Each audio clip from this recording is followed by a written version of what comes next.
కూడా మట్టితో చేసిన ప్రతిమలనే పూజించాలని చెప్పేసి, దీంట్లో దాగున్న పర్యావరణ హితం కూడా వాళ్ళకి వివరించి మట్టి గణపతులను పూజించమని చెప్పి మట్టి గణపతులను పేరెంట్స్కి విద్యార్థులకు పంపిణీ చేయడం జరిగింది.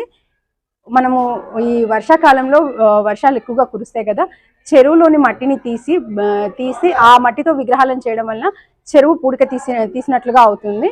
మరియు మళ్ళీ మనం 9 రోజులు గణనాథుని పూజించి వివిధ రకాలైన ఆకులతో మళ్ళీ మనం అదే చెరువులో నిమజ్జనం చేయడం వల్ల వర్షానికి వచ్చిన నీళ్ళన్నీ కూడా ఫిల్టర్ అవుతూ ఉంటాయి.